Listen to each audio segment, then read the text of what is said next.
Hello, and welcome to Dish Shelved with Adam White. Today I'm going to be talking about the Teenage Mutant Ninja Turtles, the Ultimate Black and White Collection. Uh, Now, obviously, you're seeing the movies here in my hand. I have actually physical copies of Volume 1 and 2 of the Black and White Ultimate Collection. I've looked everywhere and I can't find them. I used to have them sitting here in my room, but I've boxed up a bunch of stuff and I just can't seem to find it because I'd love to show you some of it, but it just isn't meant to be, I guess, because I had all the others I read on my tablet. So um, I have all six of them on my tablet because I can't find my physical copies of Volume 1 and 2. So anyway, Uh, I really enjoyed. I read all six volumes. There's actually seven volumes, but the seventh is just kind of a behind the scenes kind of thing, and I haven't got to that yet. But I may someday get that one. But I read the first six volumes, and it's uh, didn't collect every issue. It was the first two collected most of the first 14 issues and all the one shots for each of the turtles. And then the third one got up to about 21 or 22 or so. And then it skipped way ahead into the late 40s and 50s into the 62, which I think was the last issue of the original series.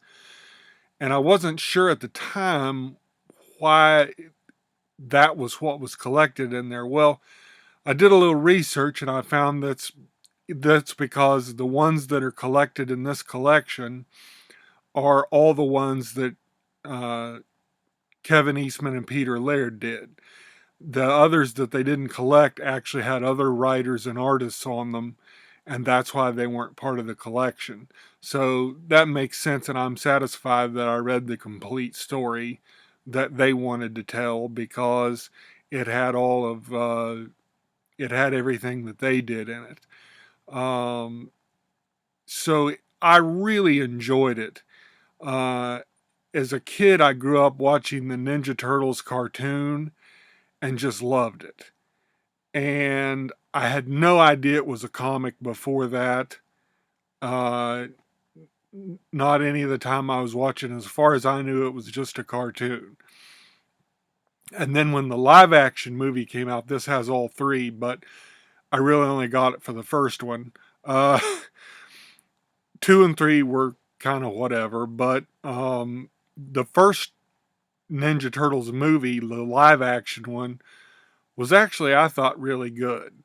And it actually, after reading the comics, it has a lot of scenes and themes and characters and um, but I mean just entire chunks of the early comics showed up in the first film. So it was actually really a faithful adaptation of it. Um, but so, I mean, a lot of the stuff I read, I was like, wow, they really actually took this from the comic. Maybe that's why it was so well done. But um, anyway, it number 8, which is rarely reprinted, has an appearance by Cerebus, by Dave Sim, who actually draws all the parts with Cerebus in it and writes his dialogue. And they could do that because they were both creator-owned comics, and and they decided they just wanted to do a crossover, and um, the the turtles did some time traveling, they did space traveling, and I mean just all sorts of strange, goofy things that they did, and it all made sense in the world of the comic though. Their origin is much the same in the cartoon, the movie, and the comic, and it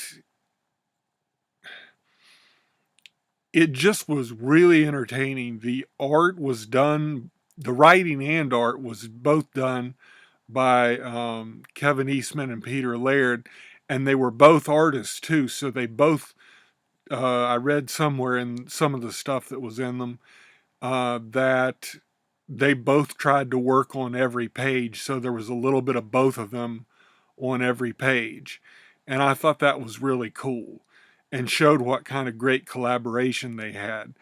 And it really showed their dedication to the story and the craft of it. The art had a rough energy to it. It would, it, like most independent black and white comics of the time, it started out a little rough in the first issue or two while they were getting a feel for it, but it really settled in quickly to the style that they had, and was really fit the story and the characters. And you always could tell what was going on, and even in fast-paced fight scenes and stuff like that, you were never at a loss as to what was going on. They kept a very good flow through the comic, and they used the panels in ways to accentuate the movement of the fighting, and I thought they did a really good job of that too. Uh, just overall, very excellent work. And the first issue told the origin story, and it, I mean, it was like 40 some pages or 50 pages or something.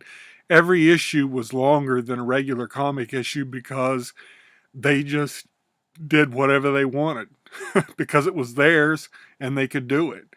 And so you got a lot more for what you were getting in the comic than in regular comic books where you're only getting 22 and now 20 pages.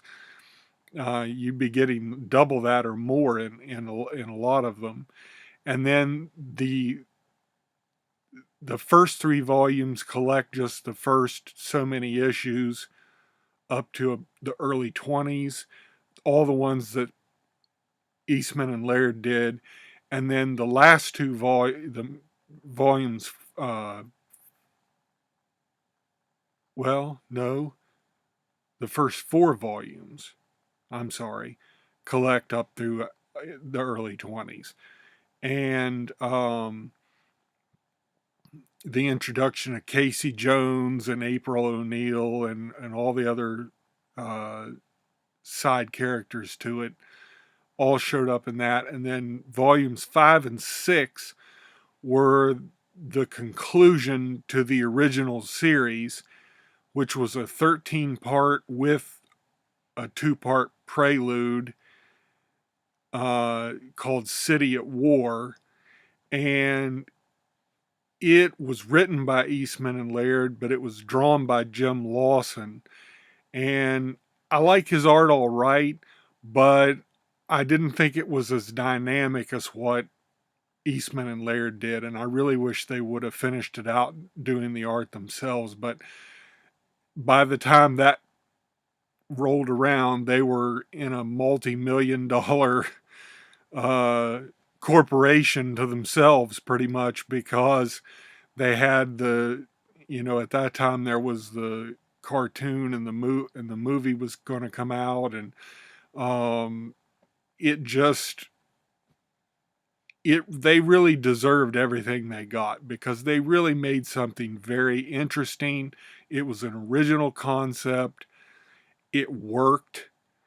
Everything in it, from the very serious to the very silly, all feels right in place where it should be. And the comics were just fantastic.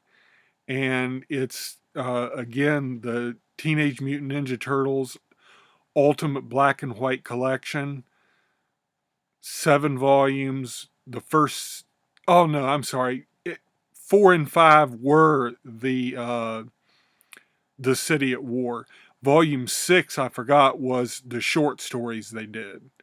That's why I was getting mixed up on those. So sorry about that. But so the first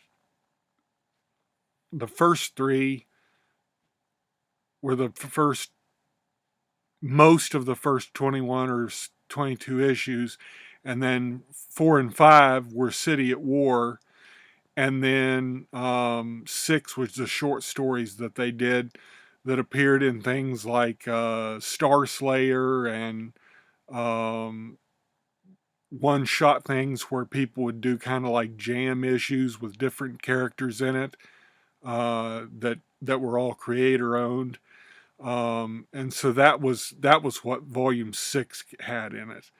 And again, there is a 7th volume with mostly behind the scenes stuff. But anyway, really, really fantastic. I really enjoyed them, and I just tore through them.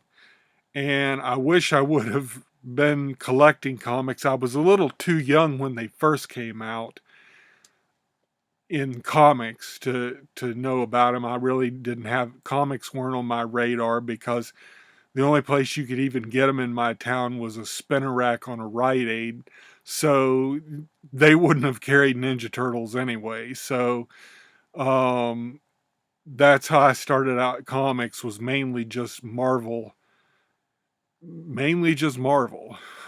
Stuff like G.I. Joe and Transformers and X-Men and Spider-Man, and that was about all of the selection we had. But I really wish I would have gotten in and got some of these issues because they were really, really entertaining.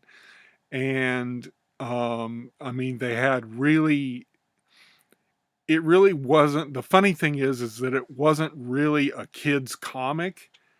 It could be, because it could be read at just the level at their Teenage Mutant Ninja Turtles, and they all have special skills and fighting, and they each have their own signature weapon. And in that sense, it was for kids to enjoy, but the themes in it were a lot deeper than what you might think, and went a lot farther than they did in the comic. Maybe not so the movie. It was pretty close, like I said, to a lot of stuff that happened in the early comics. But it really was more of an adult in the sense that you had to be a little bit older to get everything that was going on in it. So it was a comic that you could give to kids, but it was really geared towards an older audience, at least a teenage and above audience. And it really worked on every level.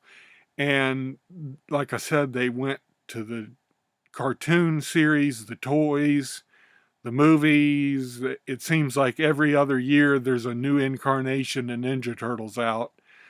Um, and they deserve all the success that they got because they really created something interesting and original. And there was lots of imitators afterwards, but none of them came close to being what the Ninja Turtles were. They also had, like I said, they had Cerebus in it. This collection didn't show any of them, but they did have crossovers with Usagi Yojimbo, Stan Sakai's fantastic creation. Those are collected in the saga editions of Usagi Yojimbo.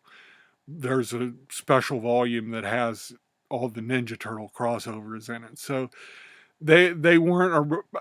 They also had one of the short stories took place in Munden's Bar, which is where Grimjack works out of, and Timothy Truman and John Ostrander's Grimjack, and it's a bar that they got stuck in one short adventure. Um, so they did do some crossover stuff with some other with some other individual owned, creator owned comics. Anyway, really fantastic. Really enjoyed them. Wish I had them to show you, but I looked everywhere and I cannot find them. Odds are I'll find them in about a day. I'll come across them somewhere that I didn't look, and then I'll have them. But I do have the first two, but I've got them all six on my tablet to read, and you can get them all six on Kindle, and I'm pretty sure the hardcovers are still available too, for all, if not most of them. And because, like I said, I've got a couple of them, but uh, anyway, really great stuff. Kevin Eastman and Peter Laird really did a fantastic job with the Ninja Turtles. Turned it into a multi million-dollar juggernaut, and they deserve it. They deserve that success. I mean, they really did something original and fun. And that's what the Turtles were, is where they were a lot of fun. And all their personalities and the situations they were in, their personalities really shone through for each of them. They were all very individual characters, all four of the Turtles, and Splinter and Casey Jones. I love Casey Jones. Um, they just really had a dynamic, uh, action-packed comic that also had a lot of room for some drama in it too, to go along with all the fighting. And it was really fantastic. I highly recommend these. I recommend the first movie. Um, but anyway, I've talked enough about it. So I was afraid I wouldn't have enough to say, but suffice to say, I really enjoyed the Teenage Mutant Ninja Turtles Ultimate Black and White editions. Um, and they're, uh, you can check them out on Kindle or in hardcover. So hopefully that's something that interests you. Thank you for hanging out with me, and I will see you hopefully sooner than later.